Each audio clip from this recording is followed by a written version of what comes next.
दीवाना film studio के सौजन्य से हमारे बड़का भैया दिनेश भाई के देख रेख में एक बिरहा आप लोग के बीच में प्रस्तुत करे जात है, जौने बिरहे का शीर्षक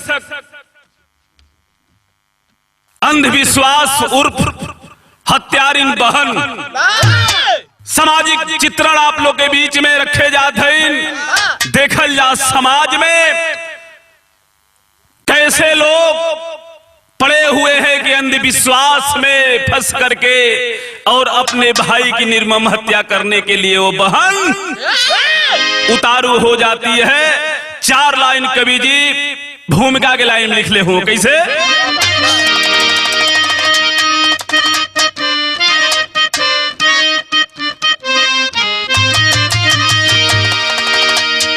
अगर डाल को तोड़ दोगे ये मूर्ख, फला फूल कैसे खिलेगा चमन में। दया का अगर दीप यूं ही बुझाया तो लगता है आगे लगेगी वतन में।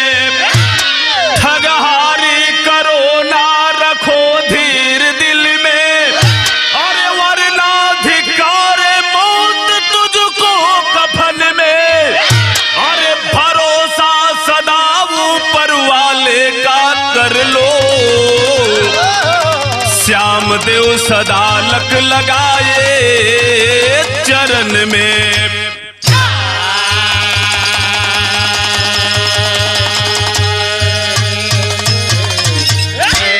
अच्छे काका इस सब करी बदे लाइन लिखल गई हो।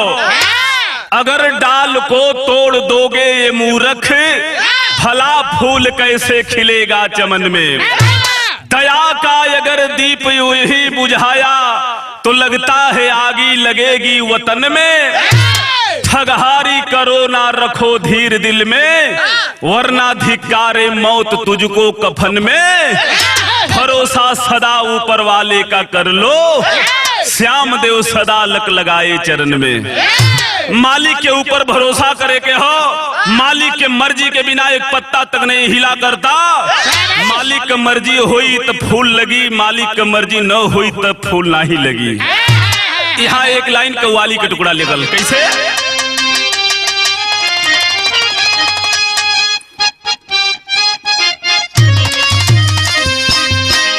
उहे कव्वाली का टुकड़ा हो। कौनो प्रेमी अपने प्रेमिका से कहता हो, या कोई भक्त अपने भगवान से कहता है, कोई आशिक अपने मासूका से कहता है, किससे कहता है। सुनने वाले भाई अपना तर्क लगा लेंगे कैसे मास्टर।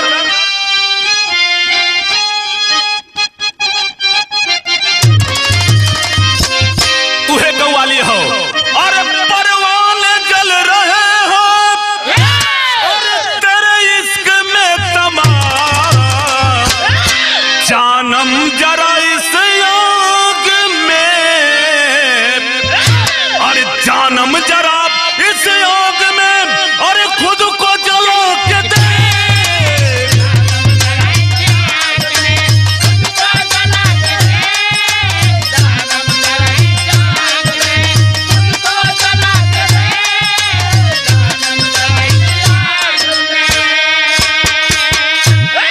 लेकिन अहे बाबू बड़ी बढ़िया लाइन ए मानवता के ऊपर सब करी ऊपर लिखल गई हो। का लिखल गई मास्टर।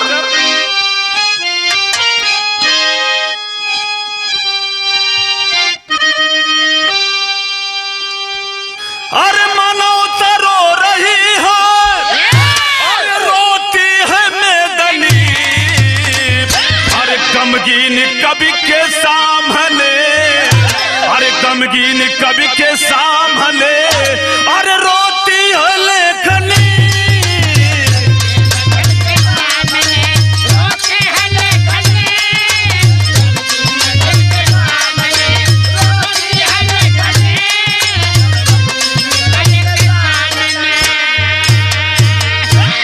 मानवता रो रही है, रोती है मेदनी। गमगीन कवि के सामने रोती है लेखनी। यहीं से बिरहा का शुरुआत भइल, कहानी के शुरुआत भइल, आखिर कहानी कहां से लेहल गईल, कहां से लिखल गईल, नजम के लाइन में लगल मास्टर कैसे।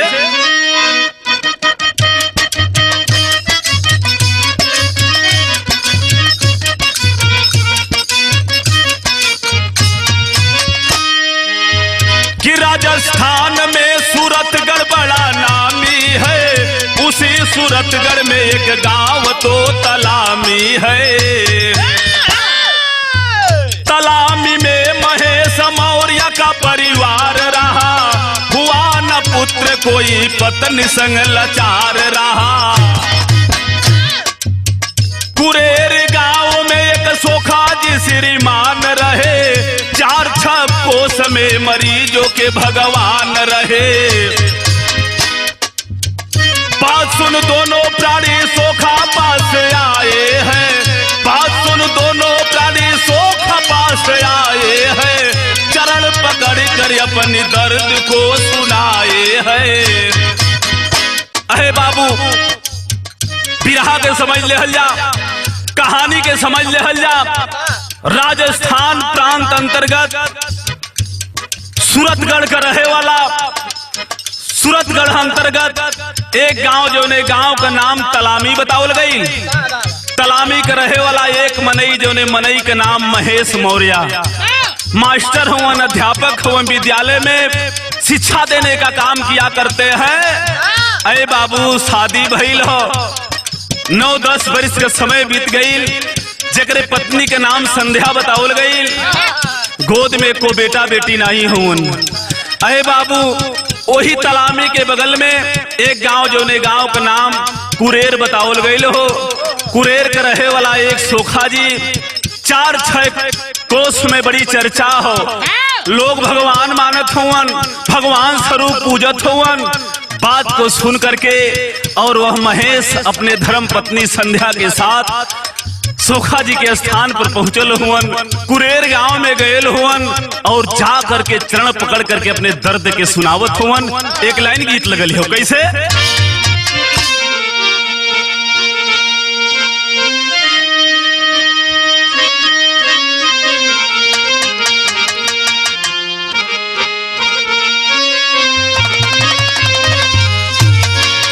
देखल जा बड़ी पुरान गीत हो, गीत से बढ़िया भाव कवि जी बिरहा में लिखले हुवन।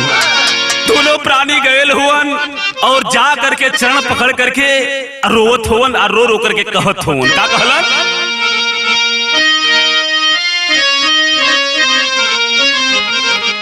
यह कहत हुवन, अरे हई रोवे दोनों प्राणी धई के सोखा के चरनिया, अरे रोवे दोनों प्राणी धई के सोखा के चरनिया, सुनी बाटी गोदिया हमार हो।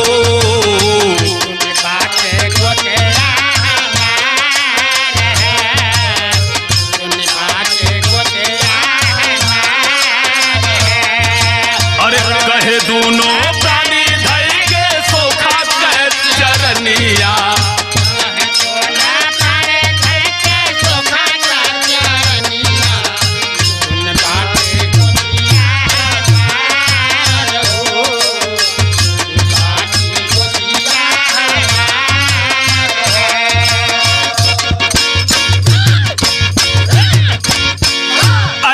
दोनों प्राणी पहुंचल हुवन संध्या और महेश जा करके सोखा का चरण पकड़ करके रोवत हुवन, रो रो के कहलन, ए बाबा हमनी के कोनो प्रकार का कष्ट नहीं बा, कष्ट इतने हो 10 वर्ष का समय बीत गई, गोद में एको बेटा बेटी नहीं हुवन, एको फूल नहीं खिलल। ए बाबा समाज में लोग बाज बाजिन कह के ताना देलो न हो बाबा, यह दिल के कष्ट हो। दोनों प्राणी सोखा से कहत होवन, का कहलन? अरे धन दौलतिया के कमी नहीं खे बाटी,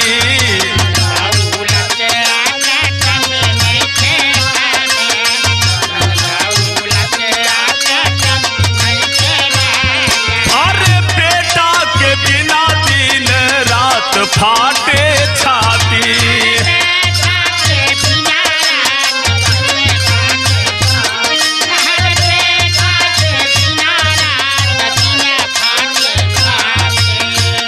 ताना मारे कही के दुनिया बाझयो बजनिया। अरे ताना मारे कही के दुनिया बाझयो बजनिया। दुनी बाटी गोदिया हमार हो।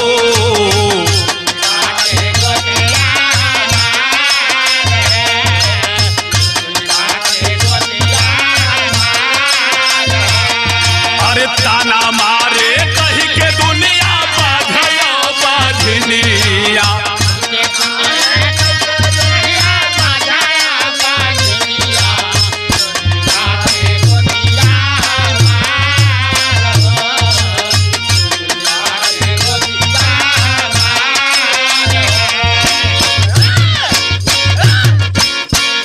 अहे बाबू इतनी बात जब दोनों प्राणी कहलन, ए बाबा धन दौलत रुपया पैसा कोनो चीज के कमी नहीं बा, कमी बस हो तो इतने हो गोद में को बेटा बेटी नहीं हो।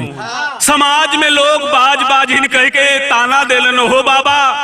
अरे बाबू जब इतनी बात सुनलन सोखा जी कहलन बस इतना ही कष्ट है। ए मास्टर साहब एक छे तोहे उपाय करे के होई। सोखा जी मास्टर साहब से कहत हो का कहलन एक लाइन गीत लगल हो।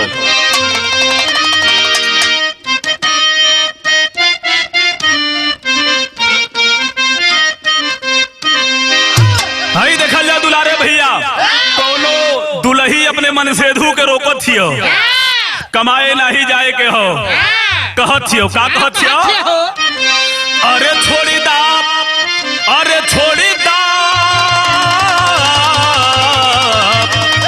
हो छोड़ी दा, अरे छोड़ी दा हई चटकल का नौकरिया सुना हो सजना।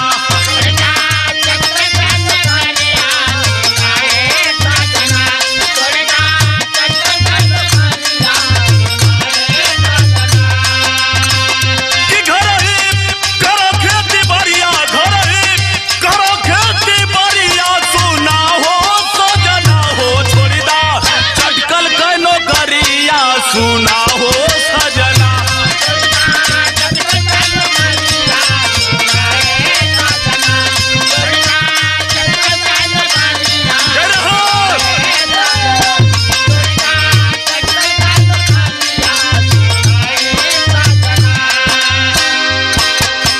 लेकिन देखल जा जब इतनी बात दोनों प्राणी के सोखा जी सुनले हुन हो हंसलन, हंस के कहलन ए मास्टर साहब एक ठे हम बात हमरे देवी मैया का तोहे पूजा करे के हुई।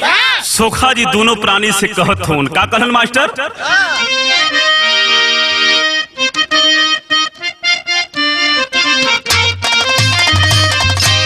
अरे बोले, अरे बोले ओ बोले, अरे बोले सोखा जी टीचर से बचनिया भैया।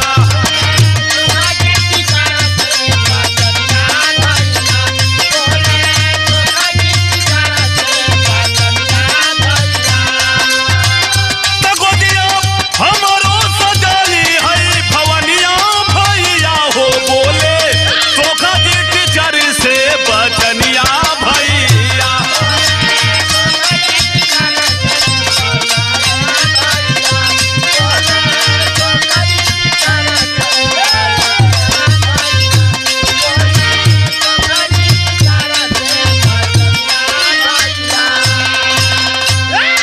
सोखा जी कहलन ए मास्टर एक छे उपाय करे के हुई हमरे भवानी मैया का तोहे पूजा करे के हुई।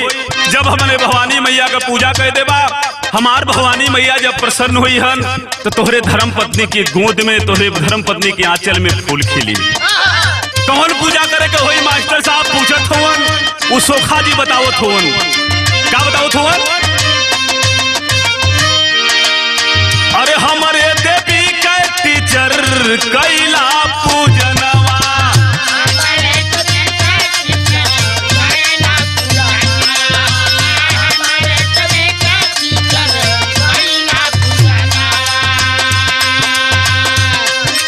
अरे केहू कैली आवाज जाके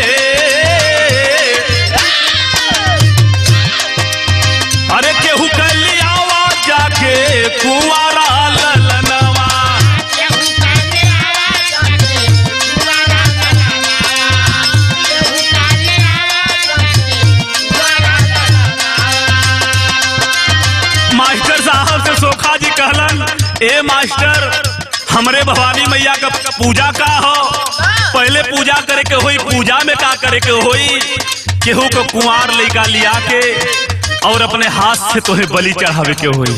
देखल जा कितना पाप करने के लिए वो सोखा अपने अंधविश्वास के जाल में मास्टर साहब को फंसा लिया है। कहता है क्या कहले बाप, अरे काटो अपने तू होखे, काटो अपने तू होखे गरदनिया भैया हो बोले सोखा जी टीचर से बचनिया भैया।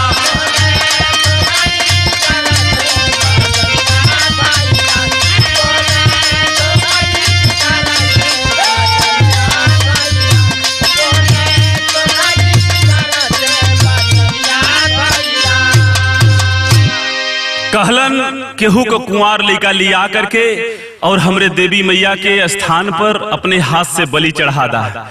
बलि चढ़ी बा तब तोहरे धर्म पत्नी के गोद में फूल खिली। एक बात और अच्छे का कहलन, का कहलन, अरे थोड़ी रक्त हमारे देवी के तू चढ़ावा,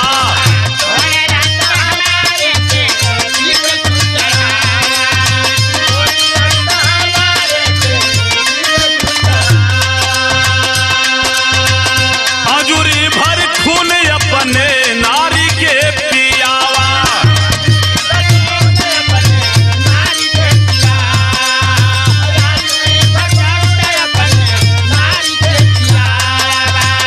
तो वही लड़का न रही है बचनिया भैया हो बोले सोखा जी टीचर से बचनिया भैया।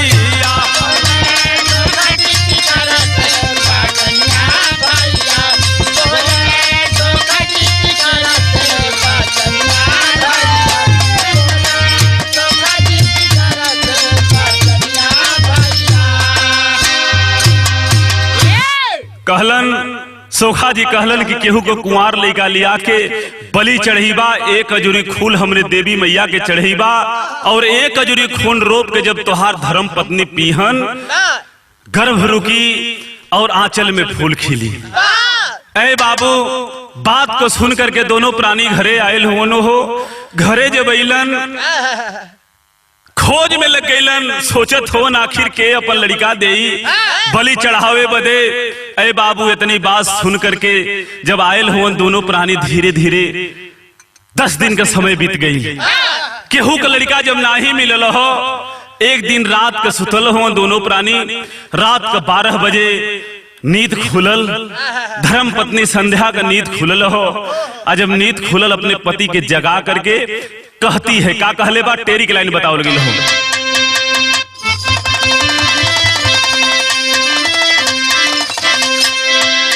अरे हई सुगनवा बिन खाली बा गोदिया, अरे आवे नींद नहीं आफत में परल परनवा, अरे परनवा, अरे परनवा।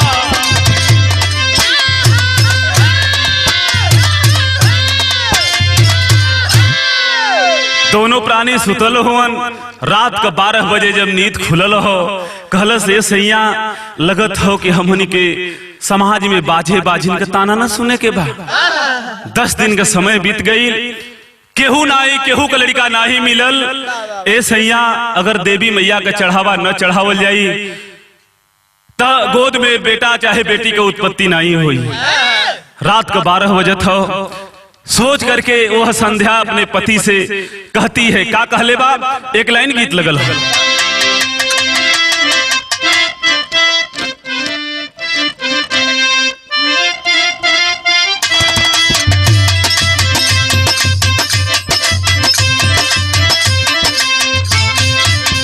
उहे गीत बाप, अरे हई पातार राम जी के,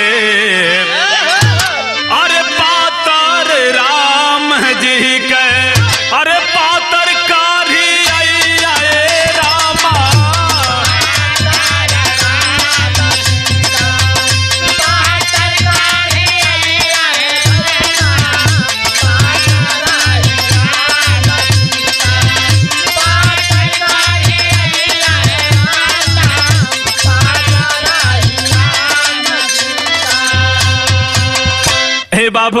लेकिन दोनों प्राणी सुतल हुवन और बड़ी बढ़िया लाइन कवि जी बिरहा में लिखलन। वह संध्या अपने पति से कहती है, का कहले बाप? अरे कहे मास्टर आइन जइबे, अरे कहे मास्टर आइन जइबे, अरे माई के भवनवा ए रामा,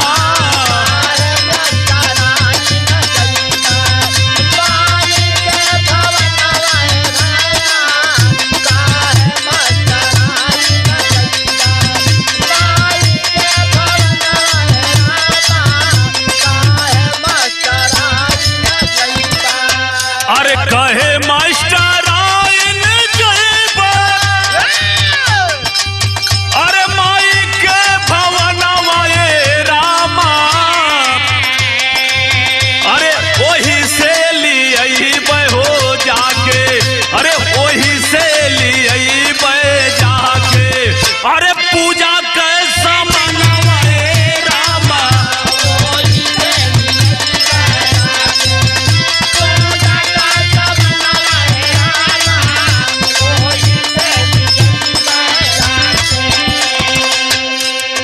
दोनों प्राणी सुतल हुवन, आपस में बात करत हुवन। धर्म पत्नी संध्या कहलस, से सैया केहू का लड़का न मिली, हम माई के घरे जाई और माई के घरे जा करके एक हमार छोट भाई जेकर नाम सुरेश हो, 6 बरिस का उम्र हो, वही के काहे ने कहता तो लिया देतीन और लिया देतीन, वही के चल के देवी मैया के चढ़ावा चढ़ा देती जा। देखल जा एगो बेटा बदे अपने भाई का एक माँ के लाल को बलि देने के लिए वह पापिन बहन अपने पति से कहती है। आखिर वह मास्टर हाँ भर देता है। तब संध्या कहले बा, का कहले बा? अरे माई बापू के कही, अरे कुंवारा ललनवा,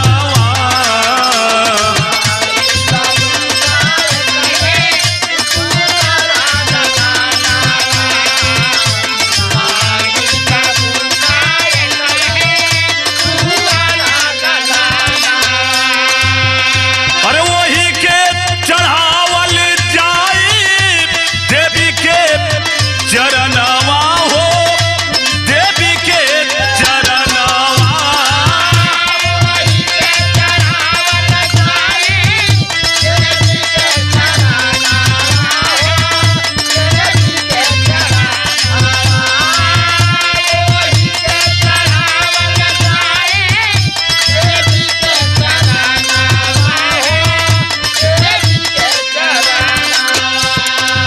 अरे पूरा हो जाई है सैया, अरे दिल का यार मनवा ए रामा,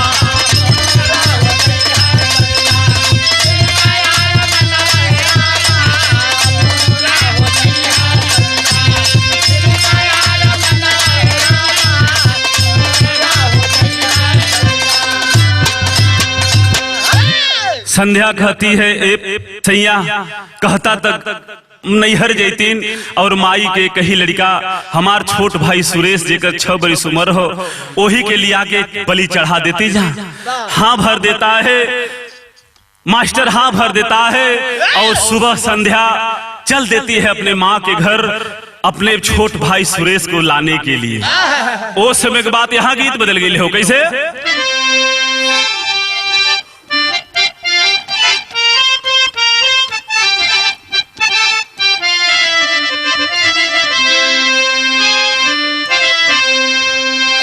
कौनो भौजाई अपनी ननद से कहत हो,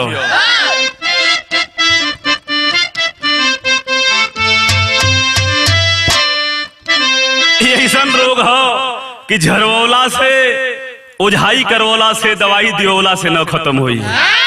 कहत हो, अरे तार दे के अपन भैया के भुला दाना ना दो,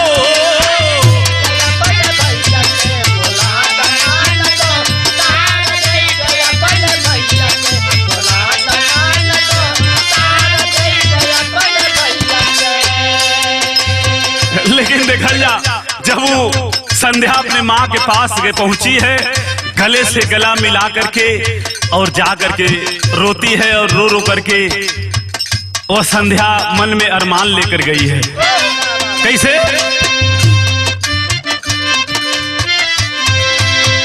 कि धई के माई के गौरवा हई बेटा न लगली हो अपन दिलवा का दुखवा कह न लागली हो अपन दिलवा का दुखवा।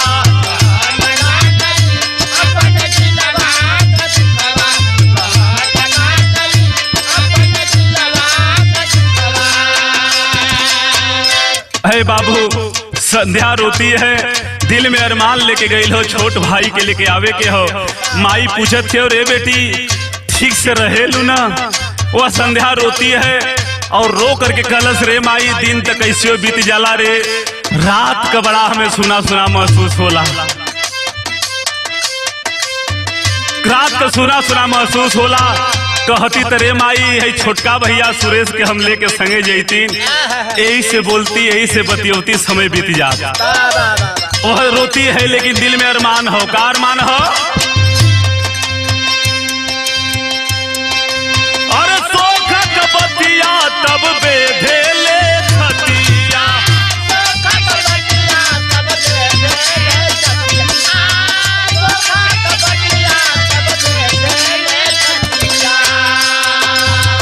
पापी न ठगिनिया के मराई गईले मतिया,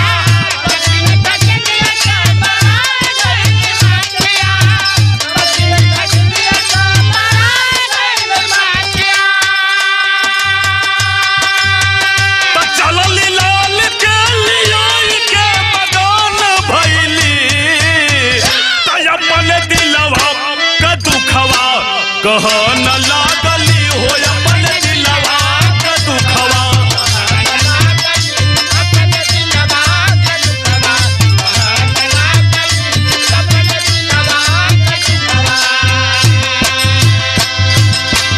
कहलस, रे माई छोट भाई सुरेश के अगर संगे लगा दे तू, यही से बोलती बतियोती हमार दिन रात समय बीत जा। अरे बाबू, दिल में अरमान तो हो कि सोखा के पूजा करे के हो, सोखा के भवानी मैया के चढ़ावा चढ़ावे के बा। अरे बाबू, ले करके सुबह होता है जब अपने भाई 6 बरिस सुरेश के लेके चलल हो। सुरेश कहाँ सोच पावत बा कि आज बहन हमें बलि देने के लिए ले जा रही है। अरे बाबू, जब लेके चलल हो घरे आइल हो, बड़ा खुश हो। महेश मास्टर साहब भी बड़ा खुश हुवन।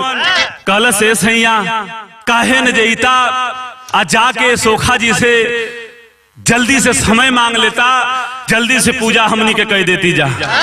देखा जब बात को सुन करके और जब महेश मास्टर साहब चलन हुए उस समय के बाद यहाँ गीत बदल गए हो।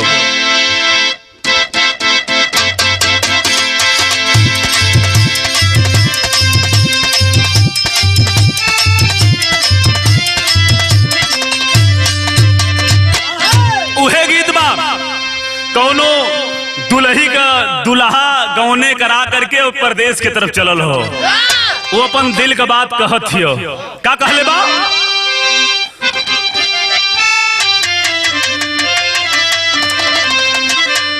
अरे है गौना कराए के बलम परदेसवा गइला हो रा,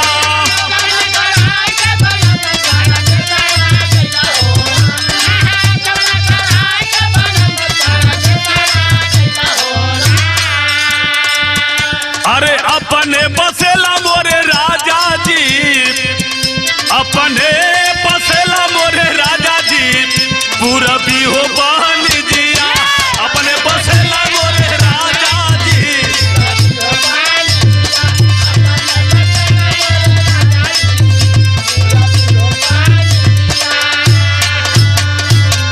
लेकिन है बाबू, बड़ी बढ़िया लाइन कबीर बिरहा में लिखलन।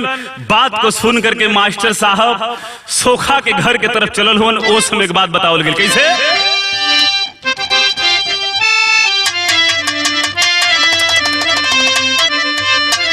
अरे हाय मास्टर महेश ले कलेश तब गो हलावा गइला हो रा,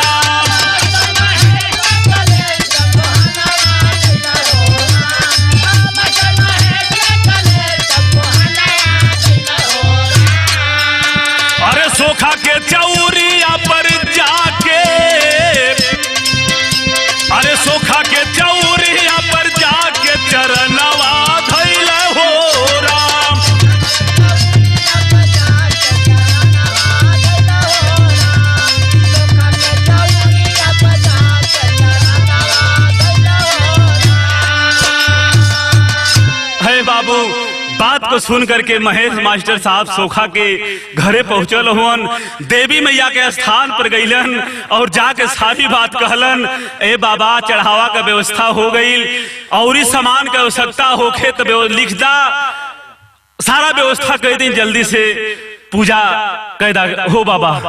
ए बाबू इतनी बात जब महेश मास्टर साहब कहलन हो, सोखा जी बात सुन करके लिस्ट बना देते हैं सारी सामग्री का। एक बात कहते हैं, ए मास्टर ठीक है लड़का का व्यवस्था तो हो गई, लेकिन लड़का का बलि देने से पहले एक बकरे के बच्चे की भी बलि पहले देनी पड़ेगी, उसका भी व्यवस्था कर लीजिएगा और हम आकर के तोहरे घरे अतवार के दिन रविवार के दिन आकर के हम तोहरे आंगन में पूजा कर दे। देखल जा इतनी बात जब कहले हो वो समय के बाद बताओ क्या बताओ गिल हो, अरे पूजा का सगर समनिया ज्ञानिया बोलल हो रा,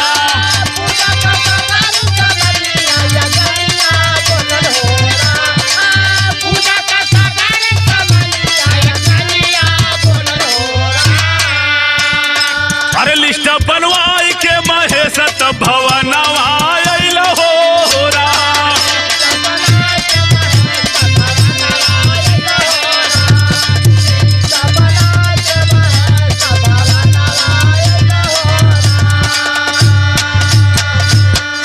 अरे बाबू लिस्ट बनवा करके सारी सामग्री का समय दिन तय हो जाता है और ए बाबू मास्टर साहब जब घरे आयल हुवन, सामान का व्यवस्था कैलन, एक बकरे के बच्चा का व्यवस्था कैले हुवन। ओह दिने वह संध्या अपने छोट भाई सुरेश के समय से पहले भोजन करा करके नहलाद करके और सुला देती है। आज वह छोटा भाई यह नहीं समझ पा रहा है कि आज हमारे जिंदगी का आखिरी दिन हो, हमारी ही बहन हमारी हत्या करने के लिए आज हमें नहला दुला करके और भोजन करा करके सुला दी है। एक लाइन गीत लगल हो, मल्लाही गीत हो, कैसे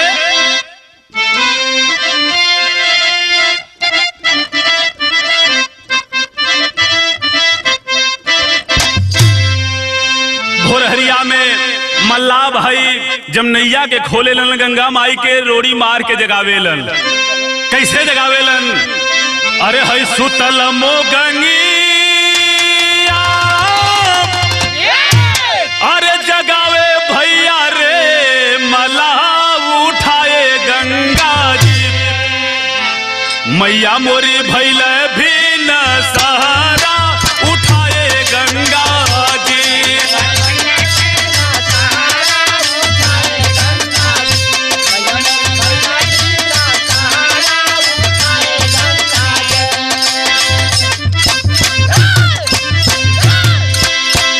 लेकिन देखल जा यही गीतिया के माता बहिन लोग पीड़िया के गीत पीड़िया के दिने गावेलिन, कैसे गावेलिन अच्छे का,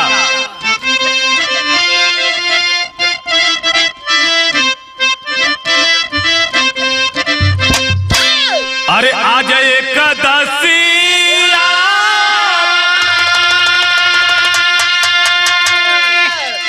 अरे बिहान दुआदसिया तेरसिया के ना आई है हमारो बलमुआ तेरसिया के ना,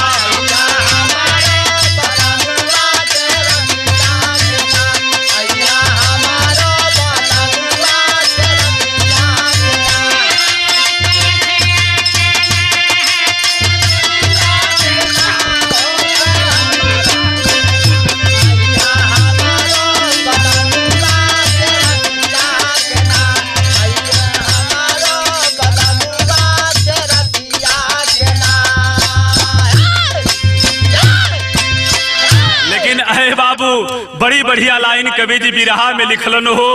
आज वह सुरेश भाई नहीं समझ रहा है कि आज हमारे जिंदगी का आखिरी दिन हो। आंगन में आकर के सोखा जी बैठ करके पूजा कर रहे हैं और इधर चारपाई पर भाई सोया है, नहीं समझ पा रहा है। वो समय के बाद बतावल गेल, क्या बतावल गेल है चाचा?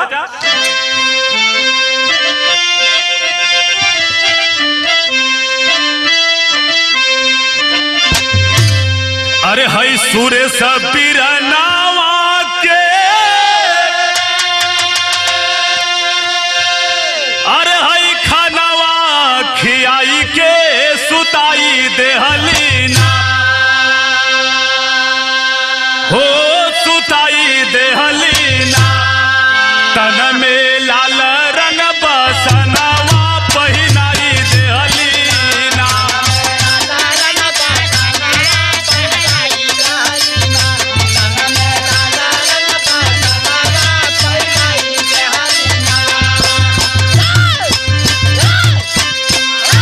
अरे बाबू, इधर चारपाई पर भाई को लाल रंग का वस्त्र वो बहन पहना रही है और उधर आंगन में बकरे के बच्चे के शरीर में वो सोखा लाल रंग का वस्त्र लपेट रहा है। इतने नहीं, भैया के लीलारा पे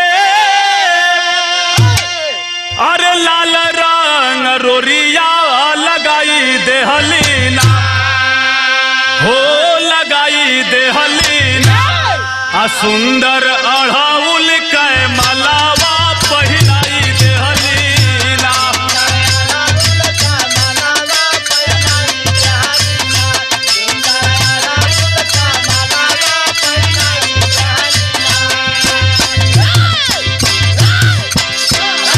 उधर आंगन में बकरे के बच्चे के ललाट पर वह सोखा रोरी लगा रहा है, इधर बहन भाई के ललाट पर रोरी लगा रही है, उधर बकरे के बच्चे के गले में अड़हुल का माला सोखा पहना रहा है और इधर बहन अपने भाई के गले में अड़हुल का माला पहना रहा है। इतने नहीं, एक बात और सोखा आंगन में करता है और इधर बहन चारपाई पर करती है। क्या कहले बाप?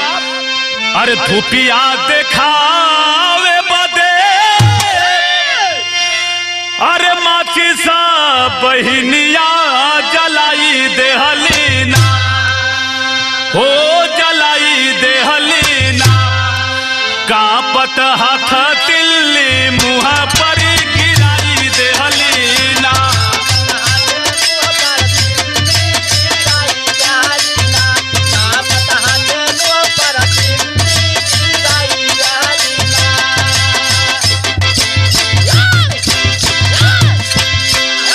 अरे बाबू, उधर बकरे के बच्चे को सोखा धूप दिखा रहा है, दिखा करके और गर्दन पर कटार को चला देता है, धड़ अलग सर अलग हो गई।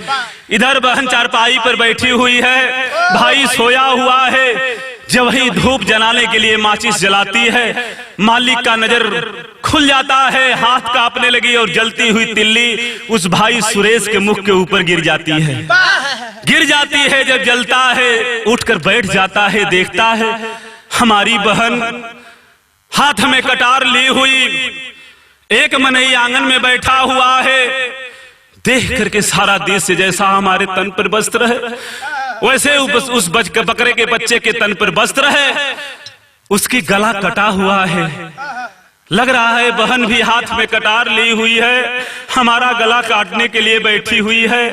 वह 6 बरिस का मुन्ना भाप जाता है बाबू, भाप गई हो भैया, रो करके चरण पकड़ करके और अपने बहन संध्या से कहता है, यहाँ विदेशिया के लाइन बताओ लगे।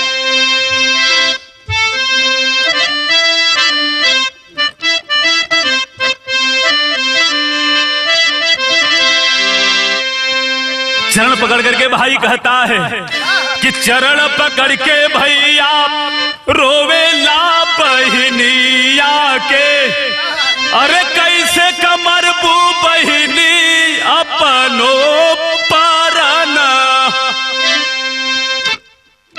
के भैया कही के अरे अब से बोलई बू हो, अरे हई सावन में के बनबू राखी के बांधनवा। कहता है रे बहन, रोता है, कहलस रे बहिन कैसे हमारा लहर परान मरबी रे बहिन, माही बाबू का एकलौता बेटा तो हम है न रे, तोर छोट भाई एकलौता है न रे। ए बहिन ठीक है मार देगी तो आज के बाद के भैया कह के बोलेबी रे बहन, सावन में किसको राखी बांधोगी रे बहन, कोई दूसरा भाई तो भी नहीं है कि उसके कलाई में तुम राखी बांधोगी। एक बात निवेदन के तौर पे बहन से भाई कहता है, क्या कहले बाप कि कैसे पार होई बाबू माई के बूढ़ैया हो, अरे बुझी जाई आज उनके कुल के दिया ना। कहलस रे बहिन कष्ट एक ही है, माई बाबू बुढ़ौती हो, बुढ़ौती के कही लाठी हम रहलीन, आज वो बुझे जाते हो टूटे जाते हो। ए बहिन ठीक है हम तो इस दुनिया से चले जाएंगे, लेकिन माई बाबू का ख्याल करिए। एक बात और, वह बहन के सामने भाई रोता है और रो करके आखिरी निवेदन करता है, रे बहन ठीक है, मारना चाहती है ना, ठीक है मार ले, लेकिन एक ठे काम कर दिया, माई बाबू का ख्याल करिया और आखिरी समय में इस तन को गज भर कफन दे करके दफन करना। कहता है कि अंतिम समय में एक हमारो रजिया हो, अरे मुआला पदे दिया गज भर का फनवा। कलश रे बहन, मर जाने के बाद गज भर कफन दे करके दफन करना रे माँ बहन, और माई बाबू का ख्याल करिया। अरे बाबू इतना कहता है तब तक वह पापीन कैलस का कैले बा, पहपड़ के लाइन बताओ लगी।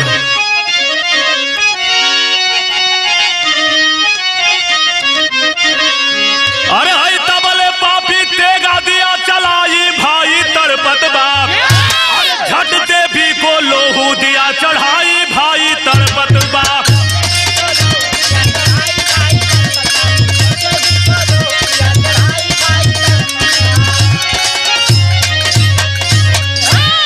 हे बाबू वह पापिन एक नहीं सुनती है भाई की और गले के ऊपर कटार को चला देती है, धड़े अलग सर अलग हो गई। ए बाबू अजूरी भर खून रूप करके आंगन में जो सोखा देवी मैया का स्थान बनाया था ले जाकर के एक अजूरी खून चढ़ा दिले। इतने ना ही वो पापिन कैले बा, का कैले बा, अरे आजुरी में रोपी है रक्त को, अरे पी गई हिम्मत बांधी हो, अरे ढोंगी सोखा तुरंत वहां से भाग चला उन्मादी हो, अरे उधर गश्त में मिलल कोई सिपाही भाई तड़पत बाप, इधर बहन भाई को रही दफनाई भाई तड़पत बाप।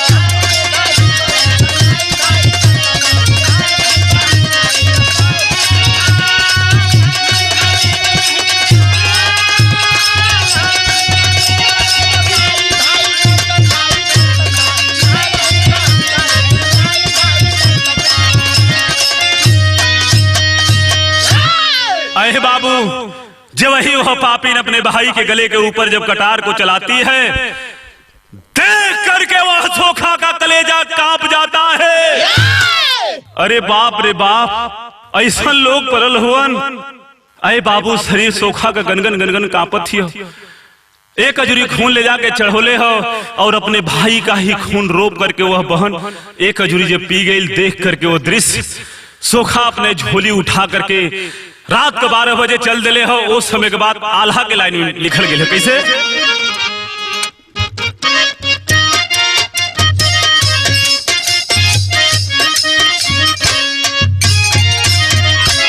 हाय राम, अरे ले करके झोलिया सोखा अरे चलल रहिया में भैया, अरे रहिया में मिलल कोई गो पुलिस के जवान,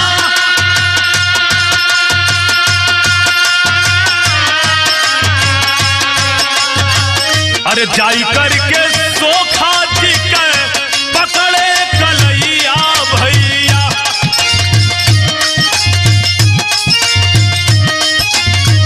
कांपे लगला सोखा पड़ल आफत में पड़ा,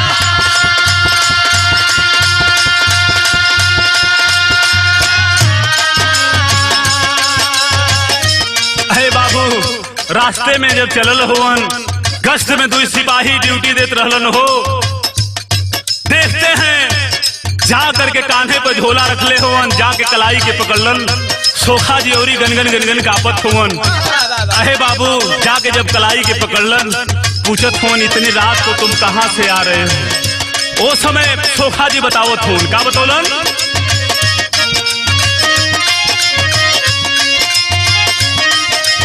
अरे महेश के भवानावा से कई के पूजनवा साहेब, अरे जात बाती घरवा सुना हो श्री माँ,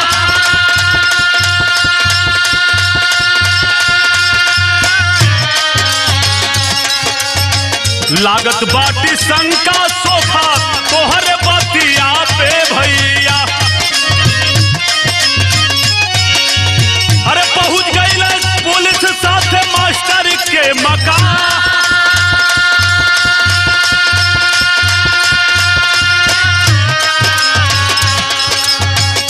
पाई के अवधिया मास्टर साहेब आई गईल बाबू। अरे सोचे मास्टर साहब कैल धोखा बढ़िया।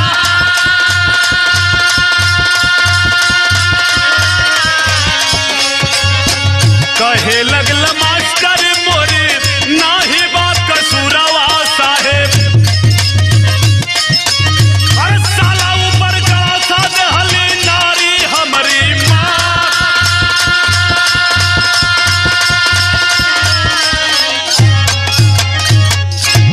बाबू जब दोनों सिपाही पकड़लन हो सोखा जी कापत होवन। दोनों सिपाही कहलन तुम्हारे बात पर हमें शंका लग रही है, चलो दिखाओ कहां से तुम पूजा करके आ रहे हो, किसके घर से पूजा करके आ रहे हो। दोनों सिपाही के साथे जब सोखा जी मास्टर साहब के घरे आयल हुवन, मास्टर मास्टर का आवाज लगोलन।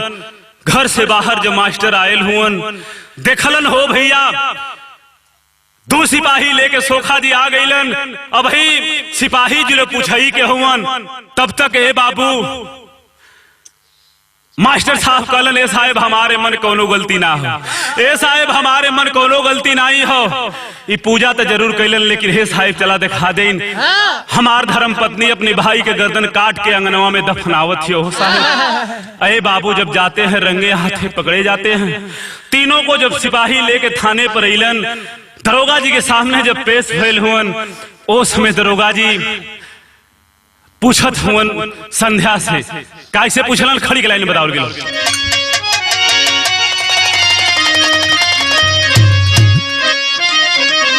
अरे हई पूछे लो दरोगा जी ले जाओ के थानावा।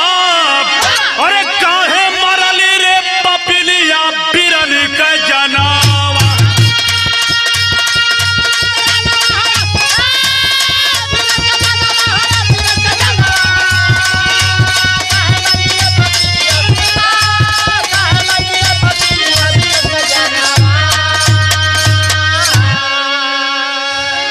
दरोगा जी कहते हैं अरे पापिन क्यों ऐसा की रे अपने भाई की गले को काट दी रे पापिन।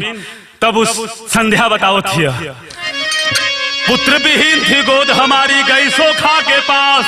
अरे कहे कि बलि चढ़ावे से गोदी में होगा तरास। अरे नासमर हो गयल चमनवा बिरन का जना।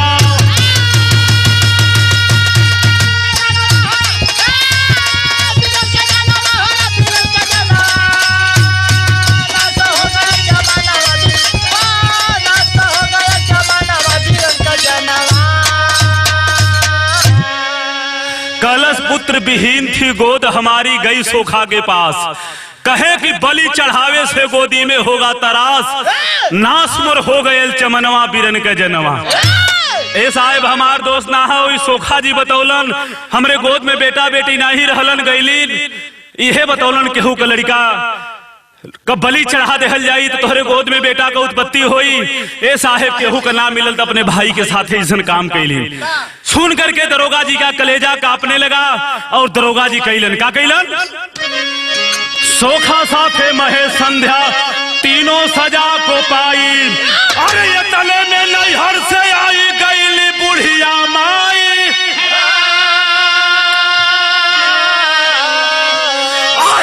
जाके रोवे जहल खनवा बिरन का जना।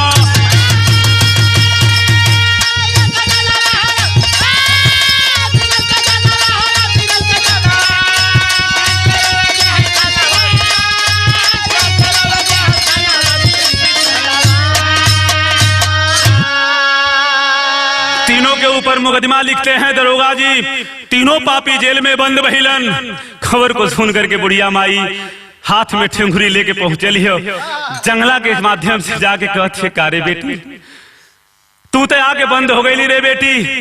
एक के बेटा तो हमार रहल बुढ़ौती का लाठी हो चल गई, तू जेल में बंद हो गई, अब बुढ़ौती हमार कैसे पार हो। पश्चाताप कर रही है वो संध्या, रोती है। बिरहा लिखे के समय तकले तीनों पापी भी जेल में रहलन, छुटलन कि न छुटलन। लेकिन आए बाबू, यह नसीहत इस बिरहे के तरफ से कि अंधविश्वास में मत फंसिए, किसी के बहकावे में मत फंसिए, भरोसा सदा ऊपर वाले का कर लो, श्याम देव सदा लक लगाए चरण में। मालिक के ऊपर भरोसा करे के हो। आखिरी लाइन बताओ गई, क्या बताओ गई? गुरु बिहारी पत्तू सरजू बसे नगरिया का,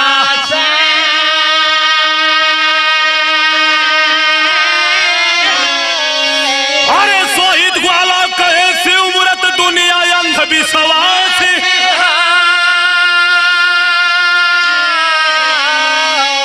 अरे सुमनवा बिन खा